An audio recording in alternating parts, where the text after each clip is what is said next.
57-ാം സങ്കീർത്തനത്തിന്റെ അവസാന വാക്യത്തിൽ ഇങ്ങനെ പറയുന്നുണ്ട്. എന്താ പറഞ്ഞിരിക്കുന്നത്?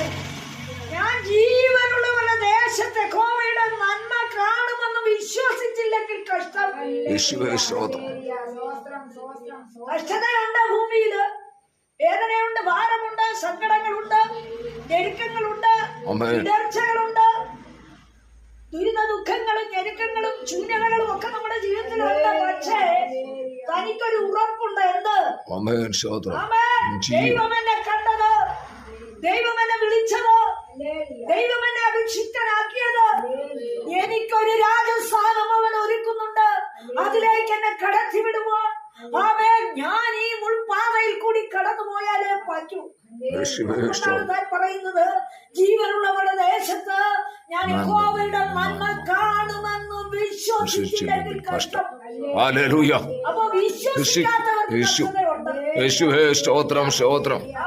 ആമേൻ. വിശ്വാസമില്ലാത്തവർക്ക് കഷ്ടതയുണ്ട്. ഹല്ലേലൂയ. യേശുവേ സ്തോത്രം. 30-ാം സങ്കീർത്തനത്തിൽ ഇങ്ങനെ 11-ാം വാക്യത്തില് ആമേൻ പറഞ്ഞിരിക്കുന്നത്, സ്തോത്രം, പോകുന്ന പാത ഞെരുക്കത്തിൻ്റെതാണ്, ശൂന്യതയുടേതാണ്. ആമേൻ ആമേൻ. ഹല്ലേലൂയ. എനിക്ക് വിലപിക്കുവാൻ ഒത്തിരി കാര്യം ചുറ്റിനുമുണ്ട്. എനിക്ക് വന്നു ഭവിക്കുന്നതൊക്കെയും വേദനിപ്പിക്കുന്ന അനുഭവമാണ്. എനിക്ക് വിലപിക്കുവാൻ ഒത്തിരി കാരണങ്ങളുണ്ട്. പക്ഷേ എന്റെ വിലാപം ഒരു ദിവസം വിലാപത്തെ നൃത്തമാക്കുന്നവർ യേശുവിന്റെ നാമത്തിൽ ചെവിടുക. യേശുവിന്റെ നാമത്തിൽ ചെവിടുക്കട്ടെ. ആമേൻ. ഞാൻ ആശ്രയിക്കുന്ന എന്റെ ദൈവം, വിശ്വസിക്കുന്ന എന്റെ ദൈവം, ആമേൻ. ഞാൻ വിളിച്ചപേക്ഷിക്കുന്ന എന്റെ ദൈവം എന്റെ വിലാപം കാണാതിരിക്കുന്നില്ല.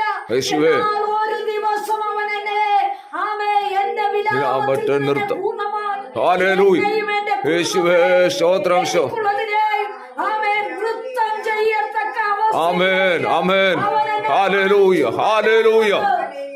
അവിടെ പരിശുദ്ധാത്മാവ് രേഖപ്പെടുത്തും. യേശുവേ സ്തോത്രം സ്തോത്രം. വിലാപം നൃത്തമാക്കും. ആമേൻ.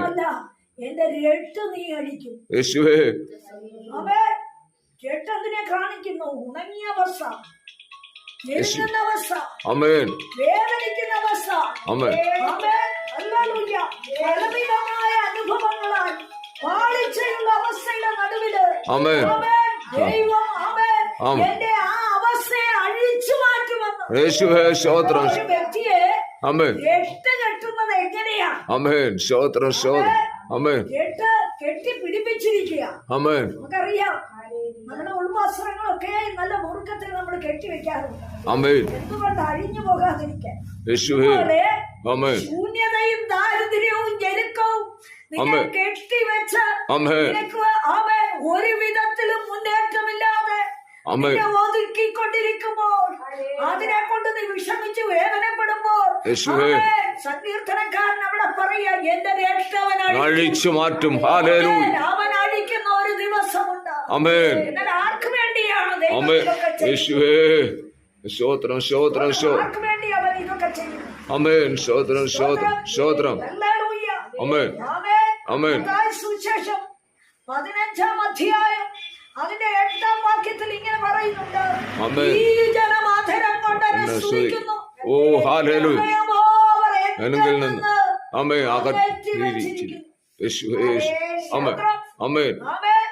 അത്രയും പറയുമ്പോൾ ജനം ദൈവത്തെ സ്തുതിക്കുന്നുണ്ട്, ദൈവത്തെ ആരാധിക്കുന്നുണ്ട്, ദൈവത്തോട് അടുക്കുന്നുണ്ട്, ദൈവഹിതത്തിന് ഒരുങ്ങുന്നുണ്ട്.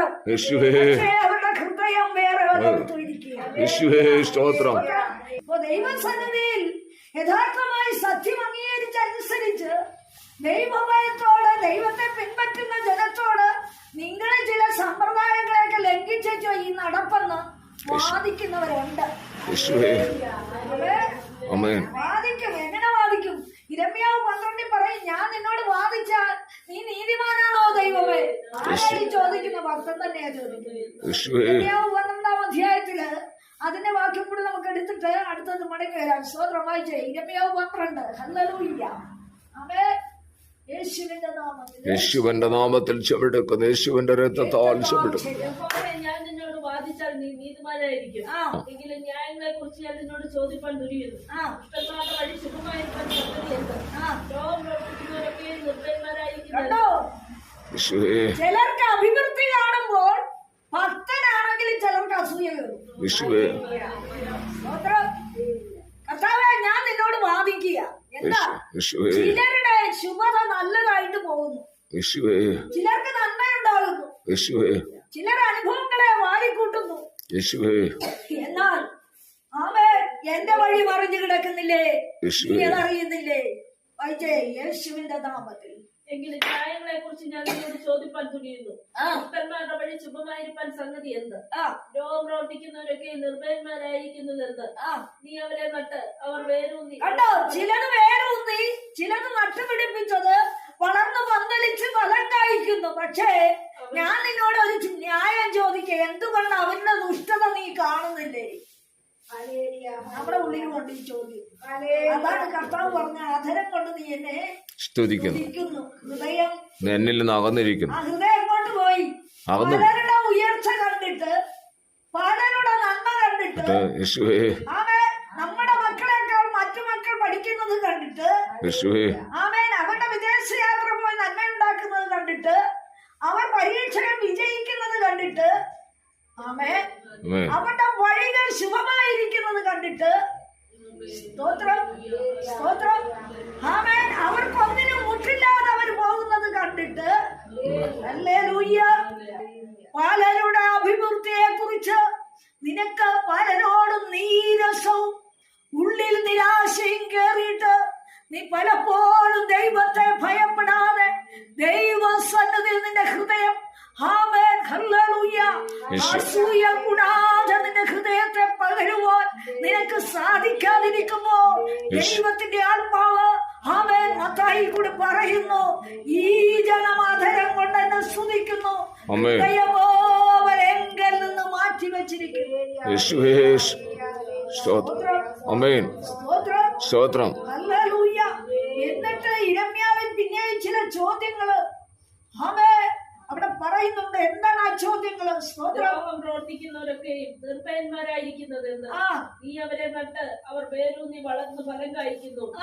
അവരുടെ വായിൽ നീ സമീപസ്ഥനായും അന്തരംഗത്തിൽ ദൂരസ്ഥനായും. നീ പറയുന്നത് പോലെ അവരായിരിക്കുന്നത് നിനക്കെങ്ങനെ അറിയാം? തഴച്ചു വളർന്നു നിൽക്കുന്ന അത്തിയെ നോക്കിയിട്ട് കർത്താവ് പറഞ്ഞത്, നിന്നിൽ ഫലമില്ലാത്തത് കൊണ്ട് നീ ഉണങ്ങിപ്പോകും. അപ്പൊ ഭൂമിയിലെ തഴപ്പും നട്ടത് വളരുന്നത് കണ്ടും ഉയർന്നു വരുന്നത് കണ്ടും ശോഭയുള്ളത് കണ്ടും തൃപ്തിയുള്ള അനുഭവമാണ് അവരുടെ ജീവിതമെന്ന് കണ്ട് നീ എന്തിനാണ് ഞെട്ടിപ്പോകുന്നത്? നീ എന്തിനാണ് പകച്ചു പോകുന്നത്? നീ എന്തിനാ അസൂയപ്പെടുന്നത്? കർത്താവ് അവരെ നട്ടെന്നെങ്കിലും പറയുന്നു. ആര്? ഇരമ്യ പറയുക, നീ അവരെ നട്ടു. നിനക്കെങ്ങനെ അറിയാം ദൈവമാണ് അവരെ നട്ടതെന്ന്? അവരെ അഭിവൃദ്ധിപ്പെടുത്തിയത് എന്തിനാണ്? കർത്താവ് പറഞ്ഞിട്ടുണ്ട്, കള കൂടെ നിന്നോട്ടെ, അതിനെ അവസാനം ചുടുന്നൊരു ദിവസമുണ്ടെന്ന്. ഇഹലോകത്തിന്റെ നന്മയും അതിന്റെ കുഴപ്പും, ആമേൻ, അതിന്റെ അഹങ്കാരവും അതിന്റെ ഗർവമായ ഓട്ടവും അതിന്റെ ഉയർച്ചകളും കണ്ടു നീ പകച്ചു പോകണ്ട. കർത്താവ് സങ്കീർത്തനക്കാരൻ കൂടി പറയുന്നു, ആമേൻ, നിശ്ചയമായും അവരെ വഴുവഴുപ്പിൽ നിർത്തിയിരിക്കുക. 71-ാം സങ്കീർത്തനത്തിൽ അങ്ങനെ പറയുന്നുണ്ട്. അവരുടെ കണ്ണ് പുഷ്ടി കൊണ്ട് ഉന്തി നിൽക്കുന്നു. അവര് പല വിധത്തിൽ തഴച്ചു വളരുന്നു, പോലെ വളർന്നു വരുന്നു. എന്നാൽ അവരുടെ അന്തം എന്താകുമെന്ന് സങ്കീർത്തനക്കാരൻ ആലയത്തിൽ ചെന്ന് ചിന്തിച്ചിരുന്നപ്പോൾ, നീ ആമേൻ അവരുടെ മുകളിലുള്ള അവരുടെ പുറമെയുള്ള മോടിത്തെ കണ്ട്, അവരുടെ അലങ്കാരം കണ്ട്, അവരുടെ ഉയർച്ച കണ്ട് നീ ഭയപ്പെടേണ്ട. അവന്റെ കാലിലേക്ക് നോക്ക്, അവനെ നിശ്ചയമായി വഴുവഴുപ്പിൽ നിർത്തിയിരിക്കുക. എന്താണ്? ഇഹലോകത്തിൽ ദൈവത്തിന്റെ ആശയത്തിലേക്ക്, ദൈവഹിതത്തിലേക്ക്, ദൈവീയ വിശ്വാസത്തിലേക്ക് കഴിവില്ലാതെ യേശുവിന്റെ നാമത്തിൽ ചെവിടുക്കുന്നു, യേശുവിന്റെ രക്തത്താൽ ചെവിടുക്കും, യേശുവിന്റെ നാമത്തിൽ, യേശുവിന്റെ നാമത്തിൽ. ഹല്ലേലൂയ, ഹല്ലേലൂയ, യേശുവിന്റെ നാമത്തിൽ. ആമേൻ. ഇഹലോകത്തിലെ ചിന്തയിൽ മാത്രം നിൽക്കുന്ന ജാതിയെ കണ്ടുകൊണ്ട് അവന്റെ കാലിലേക്ക് നീ നോക്ക്, ഞാൻ അവനെ വഴുവഴുപ്പിൽ നിർത്തിയിരിക്കുക. അവൻ എപ്പോൾ തെറ്റുമെന്ന് നിനക്കറിയാമോ? അതെനിക്കറിയാം. ദൈവത്തെ മറക്കുമ്പോ, ദൈവ സാന്നിധ്യം വിട്ടുപോകുമ്പോ, ദൈവഹിതത്തിൽ നഗലം വിടുമ്പോ, ദൈവിക ചിന്തയിൽ നിന്ന് അവൻ മാറി നിൽക്കുമ്പോ, സ്വയാഭിപ്രായത്തിനും സ്വയം നിരൂപണത്തിനും സ്വയമായ തീരുമാനങ്ങൾക്കും അവൻ ചുമൽ കൊടുത്തുകൊണ്ട് അവന്റേതായ ഇഷ്ടത്തിൽ പുളച്ച് പല നന്മകളും ഉണ്ടാക്കുമ്പോൾ പറയുക, അവനെ ഞാൻ നിർത്തിയിരിക്കുന്നത് വാഴുവഴുപ്പില. യേശുവിന്റെ നാമത്തിൽ ചുമടും. അമ്മേ, യേശുവിന്റെ നാമത്തിൽ ചുമടും. യേശുവിന്റെ രക്തത്താൽ ചുമടും. കുറ്റം പറയുന്നവരോട് നീ പ്രതികരിക്കാൻ പോകണ്ട. പകയ്ക്കുന്നവരോട് അല്പമായ പാളിച്ച കണ്ട് നിന്നെ കുറ്റം വിധിക്കുന്നവരോട് നീ പ്രതികരിക്കാൻ പോകണ്ട. ആധരം തുറന്ന് ദൈവത്തെ സ്തുതിച്ച് ദൈവവുമായി ഏകാകരിച്ച് ദൈവത്തോട് അടുക്കുമെങ്കില് ഞാൻ ജീവനുള്ളവരുടെ ദേശത്തെ കോവിഡ് നന്മ കാണും. യേശുവേ സ്തോത്രം, സ്തോത്രം, സ്തോത്രം. ആമേൻ. സ്തോത്രം. ആമേൻ. ചില നന്മ നീ കാണാൻ യേശുവേ സ്തോത്രം. നീ ദുഃഖിക്കുന്ന വിഷയങ്ങളുണ്ട്. എന്തുകൊണ്ട് ഞാൻ ഇത്രയും പ്രാർത്ഥിച്ചിട്ട് എന്റെ തലമുറയ്ക്ക് ഒരു ഉയർച്ച വരുന്നില്ല? എന്തുകൊണ്ട് ഞാൻ ഇത്രയും ജാഗരിച്ചിട്ട് ഉപവസിച്ചിട്ട് എന്റെ തലമുറ ഒരു ശുഭയാത്ര ചെയ്യുന്നില്ല? എന്റെ തലമുറയുടെ കുടുംബജീവിതം എന്തുകൊണ്ട് ഭദ്രമാകുന്നില്ല? എന്റെ ജീവിതത്തിന് സ്ഥായിയായ ഒരു അനുഗ്രഹം വരാത്തത് എന്ത്? പലപ്പോഴും നീ കലങ്ങി മറിയുന്ന കടൽ പോലെ നിന്റെ ഹൃദയം ഇളകിക്കൊണ്ടിരിക്കുമ്പോൾ പരിശുദ്ധാത്മാവ് വ്യക്തമായി ശക്തമായി ദൂതറിയിക്കുക, നീ ജീവിച്ചിരിക്കുമ്പോൾ തന്നെ നീ കാണും.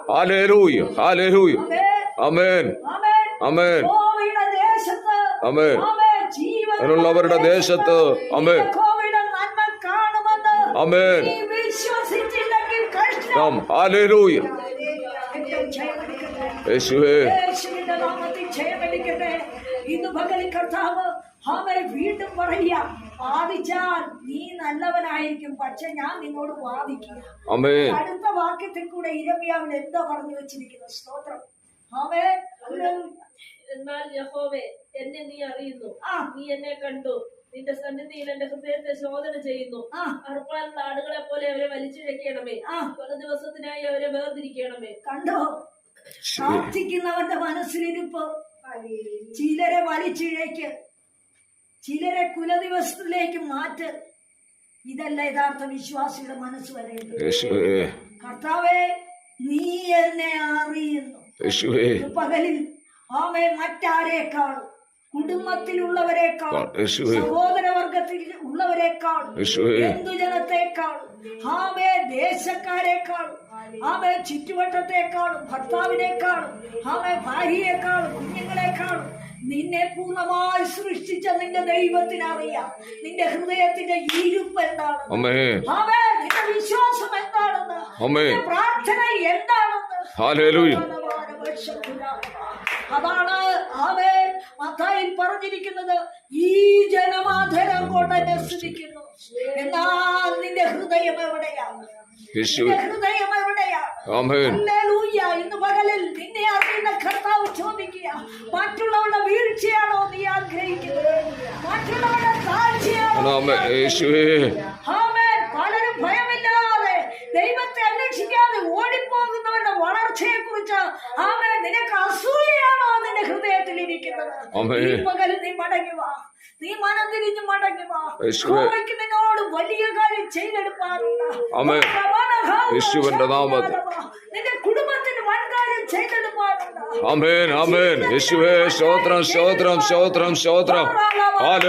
യേശുവിന്റെ നാമത്തിൽ, യേശുവിന്റെ നാമത്തിൽ, യേശുവിന്റെ നാമത്തിൽ. ഹല്ലേലൂയ. വിദ്യാഭ്യാസത്തെ പൂർണ്ണമാക്കുവാൻ. ആമേൻ. ഹല്ലേലൂയ. യേശുവേ, പലപ്പോഴും നമുക്ക് ചിന്തിക്കാനുണ്ട്, ഒത്തിരി കാര്യങ്ങൾ ചിന്തിക്കാനുണ്ട്. ദൈവമേ, നീ എന്നെ അറിയുന്നു. എങ്ങനെയൊക്കെ നിന്നെ അറിയാം അവന്. നിന്നെ സൃഷ്ടിച്ചപ്പോൾ മുതൽ നീ എന്തൊക്കെ ചെയ്യുമെന്ന്, നീ എങ്ങനെയൊക്കെ പോകുമെന്ന്, നീ എവിടെയൊക്കെ പാർക്കുമെന്ന്, ആമേൻ. എന്തൊക്കെ ആമേൻ തൊഴിൽ ഏർപ്പെടുമെന്ന്, നീ എങ്ങനെ അവസാനിക്കുമെന്നുള്ളത് ദൈവത്തിനറിയാം. യേശുവേ, എന്നാൽ ദൈവ പൈതലേ, നീ വിളിച്ചാശ്രയിക്കുമ്പോൾ, വിളിച്ചപേക്ഷിക്കുമ്പോൾ നിന്നെ സൃഷ്ടിച്ച ദൈവം നിനക്ക് സകലത്തിനും മതിയായവനാണ്. ആ ദൈവം നിന്നെ വഴിയിൽ ഉപേക്ഷിക്കുന്ന ദൈവമല്ല, അവൻ മാറി ചവിട്ടുന്ന ദൈവമല്ല. നിന്നോട് നിന്റെ തലമുറയോട് ഒരു വാഗ്ദത്തം പറഞ്ഞിട്ടുണ്ടെങ്കിൽ അത് നടത്തിയിരിക്കും. യേശുവിന്റെ നാമത്തിൽ അത് നടന്നിരിക്കും. അതൊരു അത്ഭുതമായി തീരുവാൻ, അവന്റെ നാമത്തിന്റെ മഹത്വം നിന്നിൽ വെളിപ്പെടുവാൻ, സ്തംഭനങ്ങൾ നിന്റെ മുമ്പിൽ വെളിപ്പെട്ടാലും ഭാരപ്പെടേണ്ട, നിനക്കൊരു ഉദാഹരണത്തിന്റെ പദ്ധതി അവൻ ഒരുക്കുകയാണ്. യേശുവിന്റെ നാമത്തിൽ കർത്താവ് ഹല്ലേലൂയ മറഞ്ഞിരുന്നില്ലേ? ശിഷ്യന്മാരെ എങ്ങനെ അയച്ചപ്പോൾ നിർബന്ധിച്ചയച്ചെന്നാണ്. ഹല്ലേലൂയ. എന്നാൽ 4 യാമം വരെയും അവൻ എന്തുകൊണ്ട് വന്നില്ല? സ്തോത്രം. 4-ാം യാമത്തിൽ അവൻ കടന്നു വന്നു. അവൻ ഇന്ന് പകൽക്കാലം ആർക്കും രക്ഷിപ്പാൻ വയ്യാത്തൊരു മാധ്യമത്തിൽ, ആർക്കും കരം നീട്ടുവാൻ വയ്യാത്തൊരു അനുഭവത്തിൽ, നിന്റെ സങ്കടത്തിന് അവൻ വ്യക്തമായ ഉത്തരം തരാതിരിക്കുമ്പോൾ അവന്റെ മഹത്വം സ്തോത്രം, സ്തോത്രം, സ്തോത്രം, സ്തോത്രം. ആമേൻ. ഹല്ലേലൂയ, ഹല്ലേലൂയ. ആമേൻ. കർത്താവിന് നന്മ ചെയ്യണമെങ്കിൽ യേശുവേ, യേശുവേ, നീ പ്രാർത്ഥിക്കുന്ന വ്യക്തിയോ അവന്റെ മഹത്വം നിന്നെ വെളിപ്പെടുക തന്നെ ചെയ്യും. നീ ദൈവസനെ വേർതിരിഞ്ഞ വ്യക്തിയോ, ജാതികളുടെ നടുവിൽ അവന്റെ മഹത്വത്തിനായി ചില പരിശോധന നിന്റെ മുൻപിൽ അയച്ചെന്നിരിക്കും. നീ വീഴുമോ ഇല്ലയോ? നീ അതിൽ മാറിപ്പോകുമോ എന്ന് നിന്റെ ഹൃദയത്തിലെ ഇരുപ്പറിയുവാൻ അവൻ നിന്നെ പരിശോധിച്ചെന്ന് വരും. എന്നാൽ നിനക്ക് വീഴ്ചയ്ക്കല്ല, നിനക്ക് താഴ്ചയ്ക്കല്ല, നിനക്ക് തകർച്ചയ്ക്കല്ല, നീ നശിച്ചു പോകേണ്ടതിനല്ല. അവന്റെ മഹത്വം വെളിപ്പെട്ടതുപോലെ അവന്റെ മഹത്വം വെളിപ്പെടുവാൻ മത്തായി സുവിശേഷത്തിൽ വീണ്ടും പരീക്ഷന്മാർ ചോദിക്കുന്ന ചില കാര്യമുണ്ട്. വായിച്ചട്ടെ. യേശുവിന്റെ നാമത്തിൽ, യേശുവിന്റെ നാമത്തിൽ ചെയ്യും. അപ്പനെയും അമ്മയും ബഹുമാനിക്കാമെന്നും അപ്പനെയോ അമ്മയോ ദുഷിക്കുന്നവൻ മരിക്കണമെന്നും ദൈവം കൽപ്പിച്ചുവല്ലോ. നിങ്ങളിൽ ഒരുത്തൻ അപ്പനോടെങ്കിലും അമ്മയോടെങ്കിലും നിനക്ക് എന്നാ ഉപകാരമായി വരേണ്ടത് വഴിപാട് എന്ന് പറഞ്ഞാൽ അവൻ അപ്പനെ ബഹുമാനിക്കേണ്ട എന്ന് പറയുന്നു. ഇങ്ങനെ നിങ്ങളുടെ സമ്പ്രദായത്താൽ നിങ്ങൾ ദൈവവചനത്തെ ദുർബലമാക്കിയിരിക്കുന്നു. കണ്ടോ? ഒറ്റ വാക്കുകൊണ്ട് മാതാപിതാക്കളെ അനുസരിക്കണമെന്ന് ദൈവം പഠിപ്പിക്കുമ്പോൾ അവര് പറയുക നിർമ്മാണം എന്ന് പറഞ്ഞാൽ മതി. ഒരു വാക്കുകൊണ്ട് അങ്ങ് പറഞ്ഞു നിർത്തിക്കോളാം. സ്തോത്രം. ചില ചൊല്ലിൽ കൂടെ അല്ല, ചില സമ്പ്രദായത്തിൽ കൂടെയല്ല ദൈവത്തിന്റെ മഹിമ വെളിപ്പെടേണ്ടത്. എഴുതി വെച്ചിരിക്കുന്ന ലിപികൾ കൊണ്ട് വാക്കുകൊണ്ടല്ല നീ തക്ക സമയത്ത് പറയുന്നത്, തക്ക സമയത്ത് പ്രവർത്തിക്കുന്നത്, തക്ക സമയത്ത് നീ പരോപകാരം ചെയ്യുന്നത്, തക്ക സമയത്ത് ദൈവത്തെ ഓർത്ത് നീ അടുത്തു ചെല്ലുന്നത്, അവിടെയാണ് ദൈവത്തിന്റെ വിടുതൽ, അവിടെയാണ് ദൈവത്തിന്റെ ന്യായം, അവിടെയാണ് ദൈവത്തിന്റെ കരുണ, അവിടെയാണ് ദൈവത്തിന്റെ വിശ്വാസം നിനക്ക് വേണ്ടി വെളിപ്പെടുന്നത്. അതുകൊണ്ട് കർത്താവ് പറയ, ഈ ജനം ആദരം കൊണ്ട് എന്നെ സ്തുതിക്കുന്നു. അതിന്റെ 8-ാം വാക്യം വായിച്ചട്ടെ. ഈ ജനം ആദരം കൊണ്ട് എന്നെ സ്തുതിക്കുന്നു, ഹൃദയമോ അവരെ അകറ്റി വെച്ചിരിക്കുന്നു. സ്തോത്രം. ഹല്ലേലൂയ. ആമോസ് 3-ാം വാക്യത്തിൽ എന്താ പറഞ്ഞിരിക്കുന്നത്? സ്തോത്രം. വാക്യത്തിൽ ഇങ്ങനെ പറയുന്നുണ്ട്. എന്താണ് ആ വാക്യം? ഒന്ന് വായിച്ചു കേൾപ്പിച്ചേ. സ്തോത്രം. 3:3 ആമോസ്. 2 പേർ തമ്മിൽ ഒത്തിട്ടല്ലാതെ ഒരുമിച്ച് നടക്കുമോ? ഇരയില്ലാതിരിക്കുമ്പോൾ സിംഹം കാട്ടിൽ അലർമോ? ഒന്നിനെയും പിടിച്ചിട്ടല്ലാതെ ബാലസിംഹം ഗുഹയിൽ നിന്ന് ഒച്ച. കണ്ടോ? ഒത്തിട്ടല്ലാതെ ഒന്നും നടക്കത്തില്ലെന്ന്. എന്താണ് ഒത്തുവരേണ്ടത്? ദൈവത്തിന്റെ വചനത്തിന് തുല്യമായ പ്രവൃത്തി നിന്റെ ജീവിതത്തിൽ വെളിപ്പെടണം. ദൈവത്തോടുള്ള വിശ്വാസത്തിൽ ഹൃദയം ചാഞ്ഞുവന്ന് അത് പ്രവൃത്തിയിൽ നീ കൊണ്ടുവരണമെന്ന്. നിന്റെ ആശയങ്ങൾക്കൊത്ത് ദൈവം നിൽക്കുന്നതിനല്ല ഞാൻ പറയുന്നത്, പ്രാർത്ഥിക്കുന്നത്,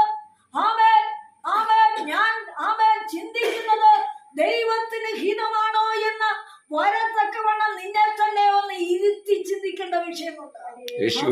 പകൽക്കാലം 2 പേർ ഒക്കുന്നു എന്ന് പറഞ്ഞാൽ ഐക്യതയില്ലാതെ ഏത് വിഷയത്തിനും മറുപടിയില്ല. എന്താണ് ഐക്യതപ്പെടേണ്ടത്? കർത്താവിന്റെ ആഗ്രഹമെന്ത്? കർത്താവിന്റെ വിശ്വസത എന്ത്? കർത്താവിന് ഹിതമുള്ളത് എന്ത്? കർത്താവിന്റെ പ്രവൃത്തി എന്ത്? അവനുള്ള വിശ്വാസം വർദ്ധിക്കേണ്ടതിന് ഞാൻ എന്തായി തീരണം? നിന്നെ തന്നെ ഒന്ന് ഉറപ്പിച്ച് നിന്റെ ഹൃദയ വിചാരങ്ങളെ പലപ്പോഴും നീ അടക്കി പിടിച്ചുകൊണ്ട് കർത്താവേ നിന്റെ ഹിതം നടക്കണം കർത്താവേ എന്നുള്ള ചിന്ത നിന്നെ ഐക്യതപ്പെടുത്തട്ടെ, നിന്നെ ഒരുമിപ്പിക്കട്ടെ, നിന്നെ അത് സന്തോഷിപ്പിക്കട്ടെ. ഈ ജനമാധനം കൊണ്ട് എങ്കിലും ഹൃദയം ഇന്ന് പകൽക്കാലം മാനുഷ്യകൽപ്പനകളെ പഠിപ്പിക്കുന്നവരായിട്ടല്ല, ദൈവത്തിന്റെ ഹിതം, ദൈവത്തിന്റെ ആലോചന, ദൈവത്തിന്റെ പ്രവൃത്തി, ദൈവത്തിന്റെ ആശയം, അവന്റെ വാക്ക്, അവന്റെ ഹിതം എന്തെന്ന് വെളിപ്പെടുത്തുവാൻ ദൈവം നമ്മളെ വിളിച്ചിരിക്കുക. അതിനായി നമുക്ക് സഹിഷ്ണുതയോടെ കാത്തിരിക്കാം. കർത്താവ് പ്രവർത്തിക്കട്ടെ. ഞാൻ ജീവനുള്ളവരുടെ ദേശത്തെ കോവിഡ് നന്മ കാണുമെന്ന് വിശ്വസിച്ചില്ലെങ്കിൽ കഷ്ടം. നിന്റെ വിശ്വാസം വർദ്ധിക്കട്ടെ.